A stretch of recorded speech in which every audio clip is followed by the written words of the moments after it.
नमस्कार दोस्तों, मैं दिनेश मालविया कक्षा 12 के इतिहास एनसीईआरटी के हम पढ़ रहे हैं। पहला अध्याय कंप्लीट हो चुका है, दूसरा अध्याय चल रहा है। 11 क्लासें हो चुकी है, आज 12वीं क्लास होने वाली है। राजधर्म के नवीन सिद्धांत को हम पढ़ने वाले हैं। दक्षिण के राजा और सरदार के बारे में आज पढ़ेंगे। उपमहाद्वीप के दक्कन और उससे दक्षिण के क्षेत्र में स्थित तमिलकम अर्थात तमिलनाडु, आंध्र प्रदेश एवं केरल के कुछ हिस्से में चोल, चेर और पांड्य जैसी सरदारियों का उदय हुआ। यानी यहाँ से आपके इंपोर्टेंट प्रश्न बनता है। इंपोर्टेंट प्रश्न क्या बनेगा कि चोल, चेर और पांड्य जैसी सरदारियों का उदय कहाँ पे हुआ था? दक्षिण भारत के अंदर तमिलनाडु, आंध्र प्रदेश और केरल वाले हिस्से में हुआ था, जिसको तमिलकम कहा जाता है। इससे बात आगे करते हैं। ये राज्य बहुत ही समृद्ध और स्थायी सिद्ध हुए। यानी चोल, चेरी और पांड्य जो दक्षिण भारत के राज्य थे, समृद्ध हुए। उसका कारण क्या था? सरदार और सरदारियाँ क्या होती है उसके बारे में बात करते हैं डिटेल से। सरदार और सरदारी। सरदार एक शक्तिशाली व्यक्ति होता है जिसका पद वंशानुगत भी हो सकता है। यानी सरदार यानी एक मुखिया होता है जिसका पद वंशानुगत यानी उसका लड़का ही उसका सरदार बन सकता है। कोई कबीला होता है, परिवार होता है उसका। और नहीं भी यानी जनता के द्वारा चुना जाता है। ऐसा भी हो सकता है कि सरदार का पुत्र सरदार नहीं बनेगा, दूसरा कोई व्यक्ति जो योग्य हो गया वो सरदार बन सकता है। इस प्रकार से उसके समर्थक उसके खानदान के लोग होते थे। यानी सरदार के समर्थक उसके खानदान के लोग होते थे। सरदार के कार्यों में विशेष अनुष्ठान का संचालन। सरदार के कार्य जो होते थे वो विशेष अनुष्ठान यानी धार्मिक कार्य करवाना, युद्ध के समय नेतृत्व करना, यानी युद्ध के समय आगे नेतृत्व करने का काम सरदार का होता था। विवादों को सुलझाना है, यानी आपस में लड़ाई झगड़ा हो जाता उन समस्या का निपटारा यानी सुलझाना सरदार का काम होता था। तो सरदार इसमें मध्यस्थता की भूमिका निभाता था। वह अपने अधीन लोगों से भेंट लेता था। सरदार अपने लोगों से भेंट लेता था, जबकि राजा जो होता था कर वसूल करता था। राजा कर लेता था और सरदार क्या लेता था? भेंट। और अपने समर्थकों में उस भेंट का वितरण करता था, और जो भेंट मिल जाती थी वो अपने खानदान के लोगों में आपस में बांट लेते थे। सरदारी में सामान्यतः कोई स्थायी सेना या अधिकारी नहीं होते थे। तो सरदारी में कोई स्थायी सेना नहीं होती थी, जैसे राजा की स्थायी सेना होती थी ऐसी स्थायी सेना नहीं होती थी। केवल छोटे मोटे काम करते थे और आवश्यकता होने पर वो लड़ाई झगड़ा भी कर सकते थे, यानी सेना का काम करते थे। हमें इन राज्यों के बारे में विभिन्न प्रकार के स्रोतों से जानकारी मिलती है। अब सरदार और सरदारी के बारे में जानकारी किन स्रोतों से मिलती है? उदाहरण के तौर पर प्राचीन तमिल संगम ग्रंथों में, यानी दक्षिण भारत के ग्रंथों को संगम ग्रंथ कहा जाता है। इसको ध्यान रखिए आप। जो सरदारियों का विवरण देती है, यानी सरदारों का विवरण जो देने वाले ग्रंथ है उसको संगम ग्रंथ है। उन्होंने अपने स्रोत का संकलन और वितरण किस प्रकार किया होगा?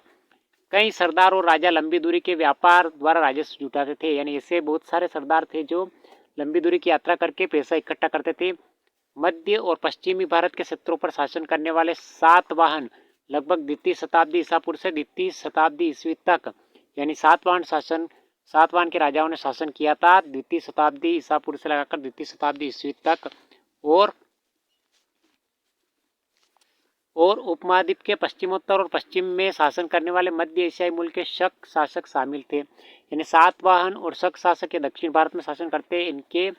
उनके सामाजिक उद्गम के बारे में अधिक जानकारी तो नहीं है, लेकिन जैसा कि हम सातवाहन शासकों के बारे में अध्याय 3 में पढ़ेंगे कि एक बार सत्ता में आने के बाद उन्होंने ऊंचे सामाजिक अस्तित्व का दावा कई प्रकार से किया है। यानी जैसे ही सातवाहन एक बार सत्ता में आ गए कि उन्होंने अपना साम्राज्य बहुत ही शानदार तरीके से चलाया। आगे बात करते हैं दैविक राजा। दैविक राजा क्या था इसके बारे में बात करते हैं। राजाओं के लिए एक उच्च स्थिति प्राप्त करने का साधन विभिन्न देवी देवताओं के साथ जुड़ना था। मध्य एशिया से लेकर पश्चिमी उत्तर भारत तक शासन करने वाले कुषाण शासकों ने लगभग प्रथम शताब्दी ईसा पूर्व में प्रथम शताब्दी तक का उपाय का सबसे अच्छा उदाहरण प्रस्तुत किया है। कुषाण इतिहास की रचना अभिलेखों, साहित्य परंपराओं के माध्यम से की गई है। जिस प्रकार के राजधर्म को कुषाण शासकों ने प्रस्तुत करने की इच्छा की, उसका सर्वोत्तम प्रमाण उनके सिक्के और मूर्तियों से प्राप्त होता है। यानी आपके प्रश्न यहाँ से बनता है कि कुषाण शासकों ने भारत में शासन कब किया था? तो कब से कब तक इनका शासन था? तो इनका शासन था कुषाणों का प्रथम शताब्दी ईसा पूर्व से लगाकर प्रथम शताब्दी ईस्वी तक इन्होंने शासन किया। और कुषाण शासकों की सर्व प्रमुख विशेषता सर्व प्रमुख प्रमाण क्या है? उनके सिक्के और उनकी मूर्तियां। उत्तर प्रदेश में मथुरा के पास मार्ट के एक देव स्थान पर कुषाण शासकों की विशालकाय मूर्तियां लगाई गई थी। ये प्रश्न आप अंडरलाइन करके लिख ले कि मार्ट नामक स्थान देव स्थान पर कुषाण शासकों की विशालकाय मूर्तियां लगाई गई थी। अफगानिस्तान के एक देव स्थान पर भी इस प्रकार की मूर्तियां मिली है। कुछ इतिहासकारों का मानना है कि इन मूर्तियों के जरिए कुषाण स्वयं को देवतुल्य प्रस्तुत करना चाहते थे। कई कुषाण शासकों ने अपने नाम के आगे, ये ध्यान रखें आप कि कई कुषाण शासकों ने अपने नाम के आगे देवपुत्र की उपाधि भी लगाई है। तो ये देवपुत्र की उपाधि किन शासकों ने लगाई? कुषाण शासकों ने। इसको अंडरलाइन करके लिख ले। संभवतः ये उन चीनी शासकों से प्रेरित रहे होंगे जो स्वयं को स्वर्गपुत्र कहते थे, यानी चीनी शासक जो थे उनकी उन्होंने नकल की होगी इस प्रकार से। 4वीं शताब्दी ईस्वी में गुप्त साम्राज्य सहित कई बड़े साम्राज्यों के साक्ष्य मिलते हैं, यानी 4वीं शताब्दी ईस्वी में गुप्त साम्राज्य की स्थापना हुई थी। इनमें से कई साम्राज्य सामंतों पर निर्भर थे, अपना निर्वाह स्थानीय संसाधनों द्वारा करते थे, जिसमें भूमि पर नियंत्रण भी शामिल था। वे शासकों का आदर करते थे और उनकी सैनिक सहायता भी करते थे। जो सामंत शक्तिशाली होते थे वे राजा भी बन जाते थे, यानी सामंत सरदारिया छोटे होते थे लेकिन उनके पास शक्ति आने की बात हो सकता है, वो राजा भी बन सकते थे। जो राजा दुर्बल होते थे वे बड़े शासकों के अधीन हो जाते थे। गुप्त शासकों का इतिहास साहित्य, सिक्के, अभिलेखों की सहायता से लिखा गया है। साथ ही कवियों द्वारा अपने राजा या स्वामी की प्रशंसा में लिखी गई प्रशस्तियां भी उपयोगी रही है। यद्यपि इतिहासकार इन रचनाओं के आधार पर ऐतिहासिक तथ्य निकालने का प्रयास करते हैं। एक कुषाण सिक्का दे रखा है आपको, अग्रभाग कनिष्क और पृष्ठभाग दे रखा है आपको देवता के रूप में। कनिष्क का दे रखा है देवता के रूप में। ये पांड्य सरदार सेनगुत्तवन की यात्रा के बारे में दे रखा है। ये तमिल महाकाव्य शिल्प का आदिक्रम का एक अंश, तो इसको आप अंडरलाइन करके लिख ले कि तमिल महाकाव्य किसको कहा जाता है? शिल्पादिकारम को तमिल महाकाव्य कहा जाता है।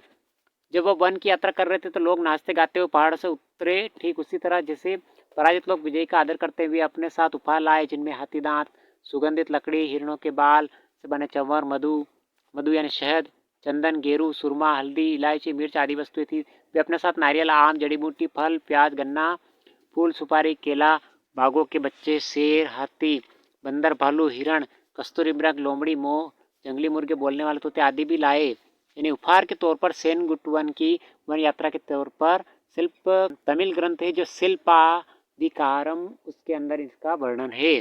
लेकिन उनके रचयिताओं तथ्यात्मक विवरण की अपेक्षा उन्हें काव्यात्मक ग्रंथ मानते। उदाहरण के तौर पर इलाहाबाद स्तंभ अभिलेख के नाम से प्रसिद्ध प्रयाग प्रशस्ति की रचना हरिशन, जो स्वयं गुप्त सम्राटों के संभवतः सबसे शक्तिशाली सम्राट समुद्रगुप्त के राजकवि ने संस्कृत भाषा में की थी। यहाँ से आपके इंपॉर्टेंट प्रश्न बनता है, इसको लिख ले, अंडरलाइन कर ले।